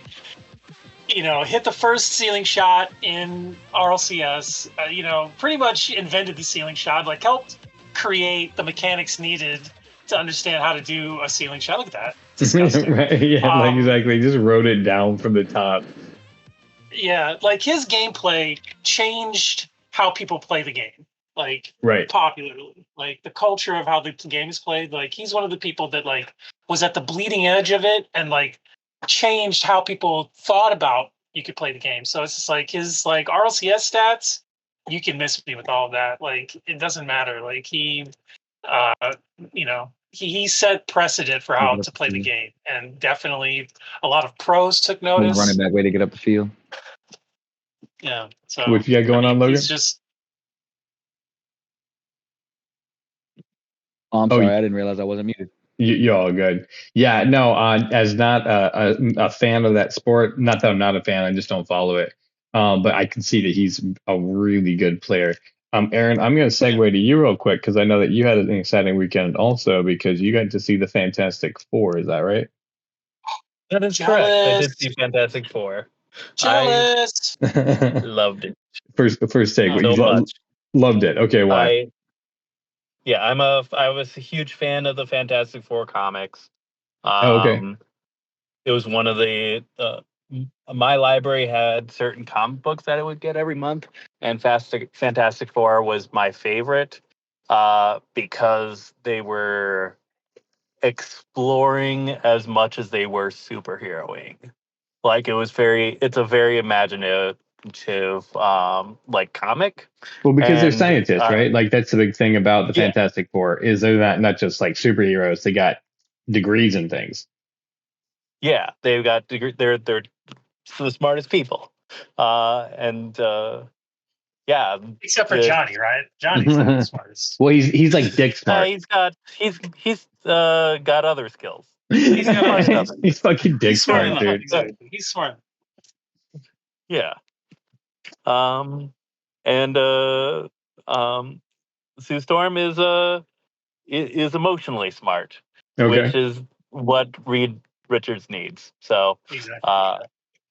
They're already married in this movie, which is a departure from the first couple movies where it was, will they get together? Is Reed too bad at women? Gotcha. Too bad at women. But no, it's weird because he's Rubberman, right? So he can really be any size you need him to be. What was that? Since he's Rubberman, you think that he would have no problem with women since he can be any size you need him to be. Oh, I mean, I assume she's very happy with that part of the relationship. Exactly. That's probably not the thing that's causing all the strife. I mean, Sue Storm, she be getting with Namor, and he ain't all stretchy, so All right, fair. Namor, really?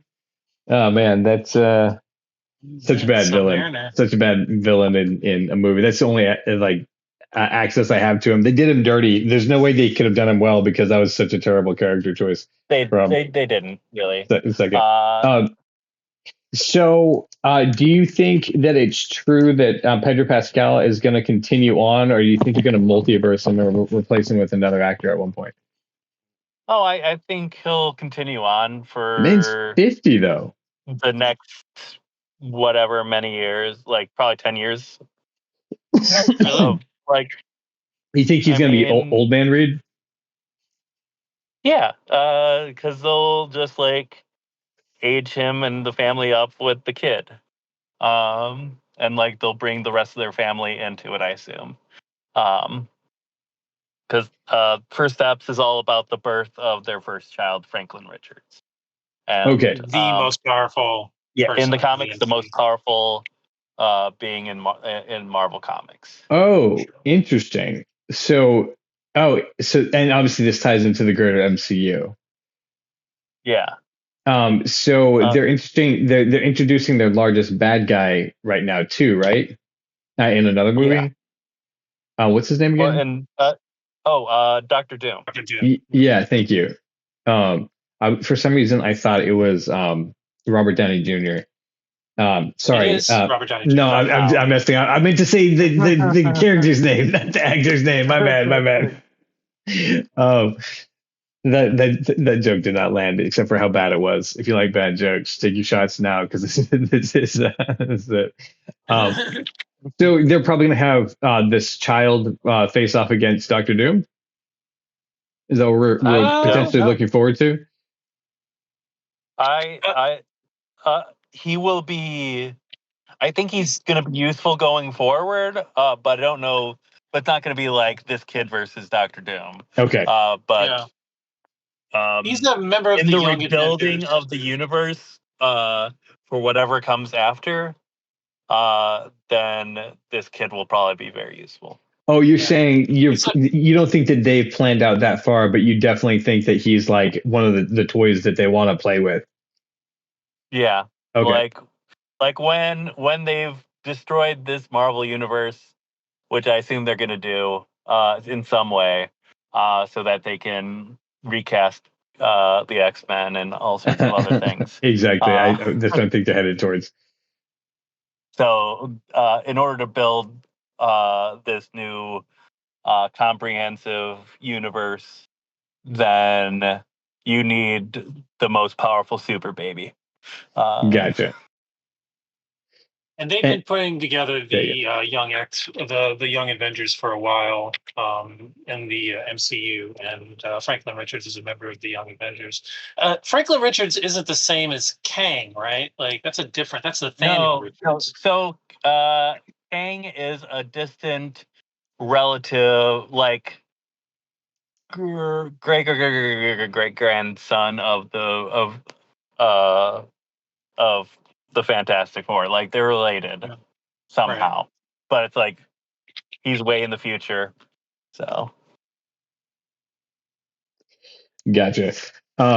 Who else is in the Young Avengers that they've introduced? Well, the person that was introduced in Hawkeye, Kate Bishop, is a member of the Young Avengers. Okay. The son of Hulk, who was very lazily and haphazardly introduced in She-Hulk, has been introduced. The kids of Scarlet Witch and Vision from WandaVision.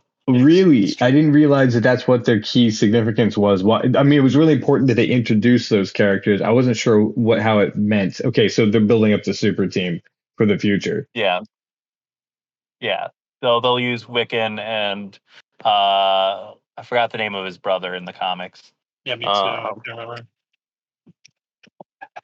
He's a speedster, though. Yeah. Oh, interesting. Okay. But yeah. They'll bring them in, I'm sure. Like they're setting up the Young Avengers. Although the Young Avengers not too young anymore. At least Kate Bishop, the woman that plays her, Haley, what's her name? She was in Sinners. Haley Steinfeld or something. Haley Steinfeld, yeah, exactly. She's she's aging out of she's aging out of the Young Avengers for sure. That's why they're not going to call it Young Avengers. They'll call it Champions. Oh, okay. Interesting. Oh, because there's an adult Young Avengers team name that a lot of them were in the comics. Gotcha. That is cool. Yeah. So if you without any spoilers, what would you say the theme of the Fantastic Four is? I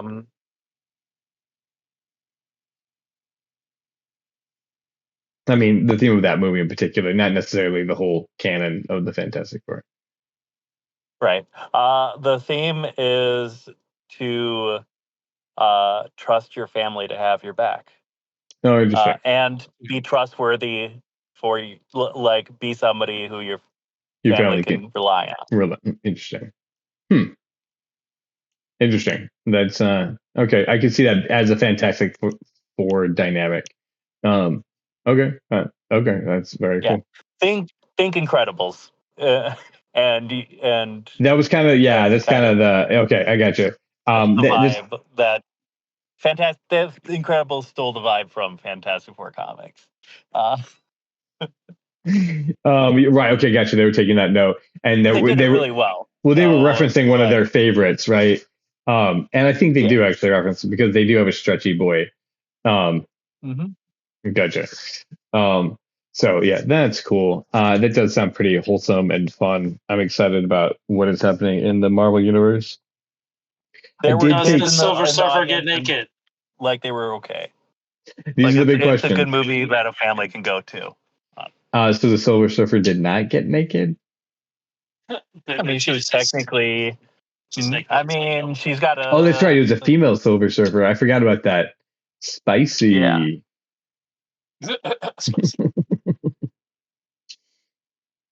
Yeah. So she technically is naked because she's always naked when she's silver. I mean, it sort of depends. Like she's got like a silver shell probably over her actual skin, so maybe she's not naked at all. Like quite the opposite. Like totally encased. Totally encased. Right. Yeah. She got no dust up in there. So yeah.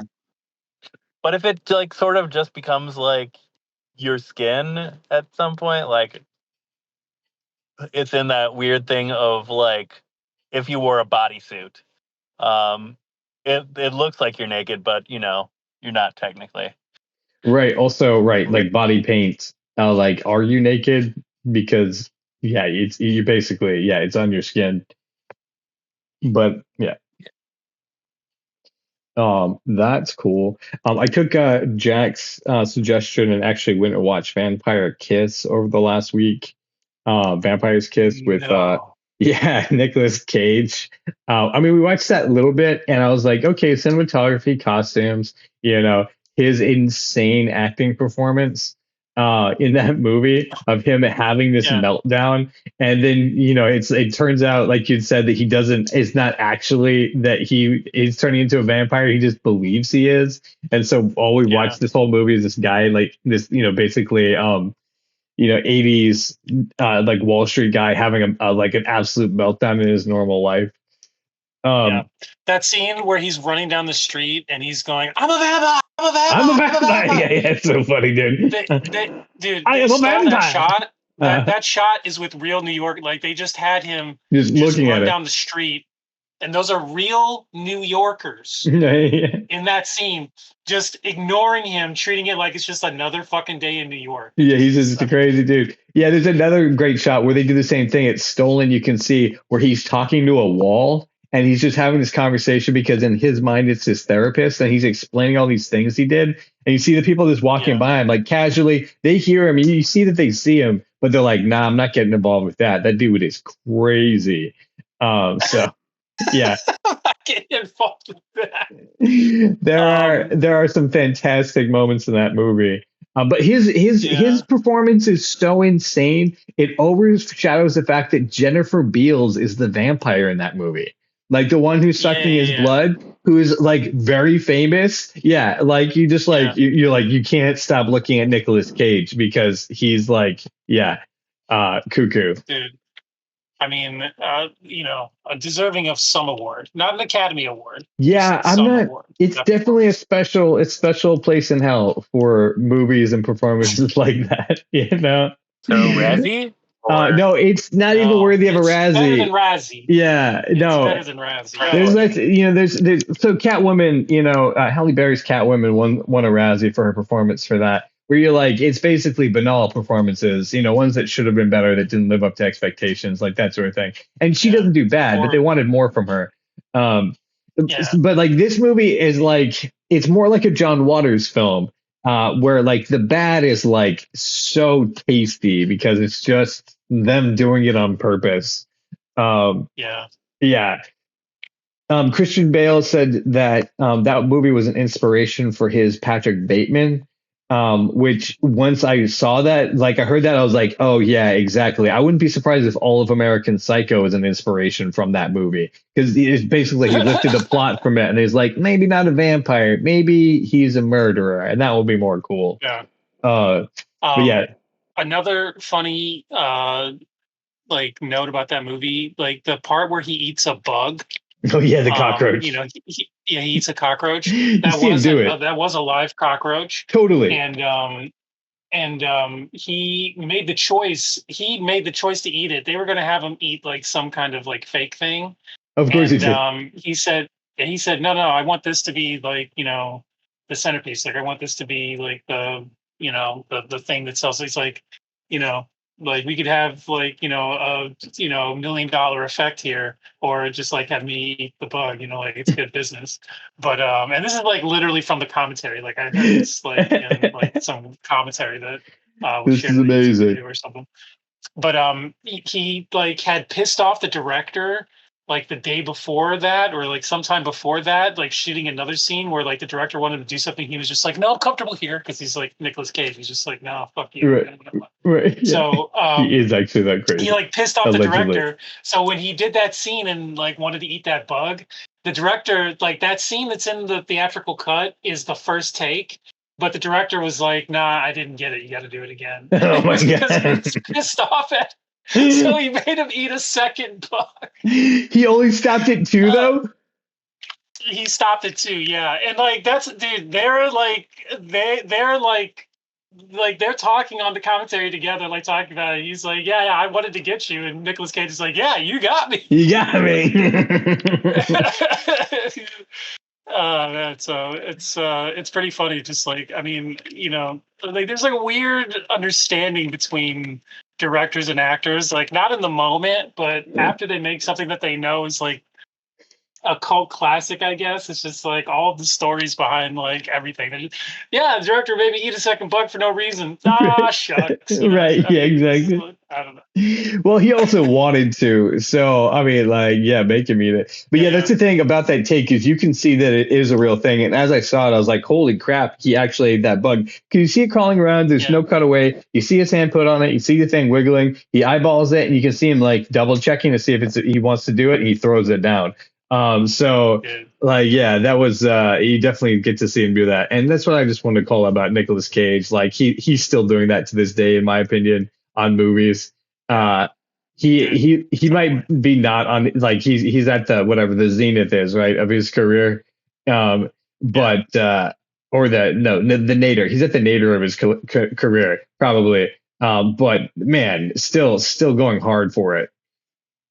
I know that he was he had to file bankruptcy a few years ago. I don't know how many years ago, and he had to sell some property. His T-Rex stole. He is. I mean, the dude's allegedly crazy. He has a lot of stuff. The stupid stuff he spent money on. Yeah. I am super glad he never became Superman, because he definitely can't pull off that role, but it would have been fun to see what he did with it. I disagree. I think Nicolas Cage could pull. I did. If anybody with his, build and demeanor could, it would be him. Wait, okay, are we talking about the Superman who is like wholesome and cares for people and like is willing to take bullets and like that sort of thing? Because I don't see that his Nicolas Cage as Superman doing those things. I can see him as like Nicolas Cage would bring the crazy to when Superman was like, like fighting the evil, like that's what I'm talking about. Like, there's that wild Superman, right? Isn't there one that's like feral or something? Well, and he was going to be the one, because this was supposed to be in the 90s, and Superman, and Kaz can probably back me up here because he knows comics. Like in the 90s, when they killed Superman, they brought him back with the mullet because he was meant to be not like a darker super, I guess, like a darker super. I don't know. I didn't realize that he was playing that one. Edgier Superman. Yeah. And that was going to be Nick Cage. He was going to be the edgy Superman. I was kind of pissed off a little. I'm backtracking that. I didn't realize he was playing that Superman. Because I don't like that. But we would have had that like- movie. Like, even if it's like not great lore, we would have had Nick Cage doing that character, which would have been a really fun movie. I mean, like Vampire's Kiss type of fun. 90s Superman. No, I mean, like I could get. I liked the comic The Death of Superman, but there was like a period after when they were like bringing him back like as like a red and blue version and like some. They were obviously just version. testing the audience to see what they liked the most. Is the kind of the thing I picked up from that era of Superman. The most popular, characters from the time were characters like Spawn and Wolverine and who is the Savage Dragon, a cop. Who else? The Darkness. Like at the time, like a lot of the most popular comic book characters were like these like edgy characters that were not. You're talking about the McFarlane era. Yeah, the 90s. Yeah. Yeah. the 90s. The 90s. So edgier, darker. It's if you watch X-Men the animated series, everybody loved Wolverine and hated Cyclops. Because Cyclops is a dick. Well, he's just a stick in the mud. Yeah. Wolverine has fun. Yeah. But yeah, no, and that's fair. So I do. I for the reason that Aaron says that he doesn't want Nicolas Cage, that's what my thought was too, is he's not going to play the type of Superman that I enjoy. But for the fact that we would have gotten basically like Face Off the Superman movie, I really wish. I really wish. Dude, listen, I like hopeful Grant Morrison All-Star hopeful Superman too, but I need to see Nicolas Cage, do things. So I love seeing Nicolas Cage do things. We kind of got to see him as Batman in Kick-Ass, so that was good. That was enough. That was a fun concept for that. Yeah. That is a character that's more geared towards. He's going to be in an animated Spider-Man Noir. Spider-Man Noir. Yeah.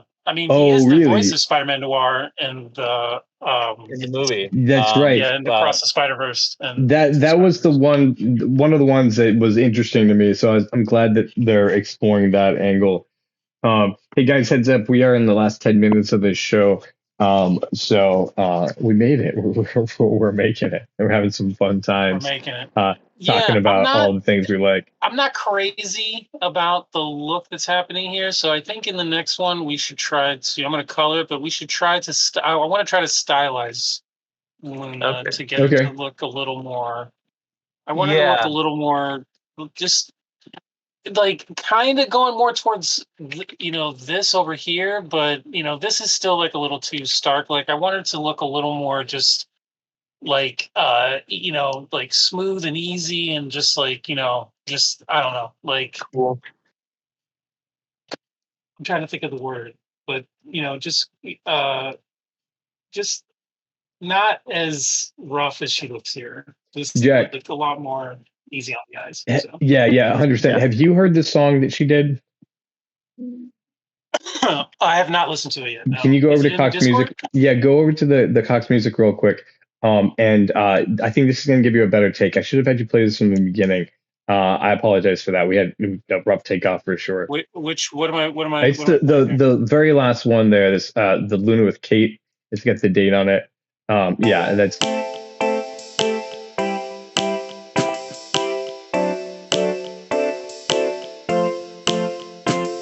I know you got the blues, I know you feel down, but you wanna keep your chin up, kid, so turn it around. I know you got that deep sadness, I know you got it down in your soul. You've been eating your feelings right out of a bowl. Trying to make her like skinny. You totally do. It's so funny. I lost it. Right? So fat.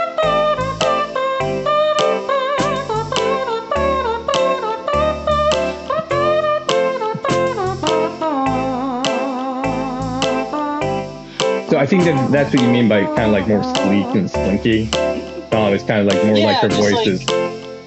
Yeah, and just to have a look that's just like a little more, just like kind of like, like sleek. I like that. But, just like a little bit more like stylized in a way that just looks a little more feminine, like you bring out the feminine aspects of the feline. I want to just kind of, because I know I can do better. I mean, like getting kind of close to it here, but not really. Like there just needs to be like a little bit more stylization and just like a little bit more. Maybe bigger eyes. Yeah, that's what I was thinking too. You have a big challenge because those cat eyes look ferocious, regardless of what you do with their face. I like them, but I might be okay if we do go towards more large cartoony eyes because maybe it will make her look more endearing. But she is part jellicle. But that might not be the only thing. I think you have. From the musical Cat. No, I think also like eyelash. Like I think I'm like kind of like messing up the eyelashes too. Like I think I want the eyelashes to just be like kind of like sharp, just kind of like a more like a something like this. Yeah, like a cat eye or like a wingtip. Yeah. Exactly. Just like something that's like just very sharp and like doesn't maybe has like some like minor points there just to like make it look like that, but it's very stylized, Yeah, I see where you're going with that.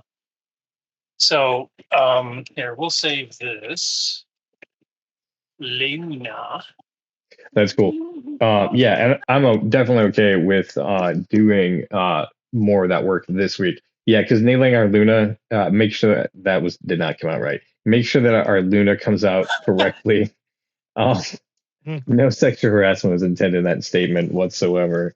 No, that because she's going to be around for a while. So just like the Peter and Richard, I'm glad we took this break to do it. Guys, also, if you're unaware, this is our 30th episode. So we've been at it for a while, about 15 weeks. Yeah. 15 weeks of episodes. So good work to all of us. Happy 30th to us. I mean, we have come a long way doing a lot of this project. So I'm really proud of us for making it this far. So congrats to that. And we have Luna's song and a drawing of Luna dancing at the same time. So I mean, you can't even be mad. No, cannot. I'm actually just going to cut out straight away, guys, because I have another engagement. Well, good. So, congratulations. Yeah. Happy to meet up with you, man. Thursday, we're a game. Yeah, we're a good Thursday for sure. Nice. Not even a problem. We'll sweet. Thank you for meeting with us. You guys have a good rest of your night. I will talk to you later. Enjoy. Yes, sir. Y'all be good. And guys, we are going to wrap up here too for the official pod. Thank you for Jack being on here, Dylan Farr being on here. You can check him out at the Autistic Spitfire comedy on all the platforms. Dude's very funny. Unfortunately, his connection was blown. You guys have any closing thoughts? Other than I think the Project Kill review is gonna be a little bit postponed because both times I tried to watch that movie today, it put me to sleep. Yeah, dude, if you're like it's so bad I can't watch it and it's not fun at all, don't sweat the Project Kill. But if you want to give us another Leslie Nielsen, thank you for your review tonight. Absolutely, that is fun. And Aaron, thank you. I had fun with doing it. For bringing your Marvel review.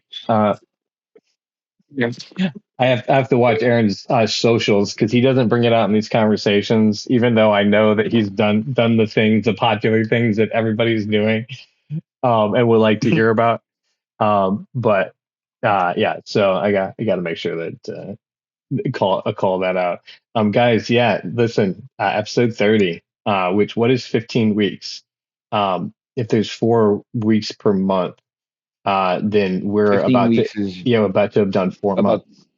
Almost 4 months. Yeah, about 3.5 months. Yeah, we passed. We're a third of a year that we put into this. So you guys have been walking with me, and we've working on this project, continue to build it. And so I couldn't do it without you guys. So thank you. for making to 30 episodes with John with Jack. Maybe we have 30 more. Maybe we have 300 more all together. So I've appreciate certainly you guys. been contacted with a couple more people. So for guests. So I saw that. Yeah, those keep rolling in, and man, so fantastic. We're booked up on Drawing with Jack until September. If you guys are interested, you can go to our website, coxinspace.com, coxinspace.com. You can go to our Facebook that's up there, get connected with Aaron Cosmo. We still have some openings for the Complosion with Chandler's episodes and the Flicking with Frank episodes, which are getting their feet under them too. So if you want to come check us out there. Also, Cox and Space has our Patreon you can get connected with, and then also links to our Discord. So you can come in, hang out with us on every night of the week. You can even join in our writers meetings, which are Monday and Wednesday. But only if you get over here to Cox and Space. So, Aaron, Logan, thank you guys. I'm going to close this out. Yes, sir. you all have a great night. You too, Yes, man. sir, y'all as well.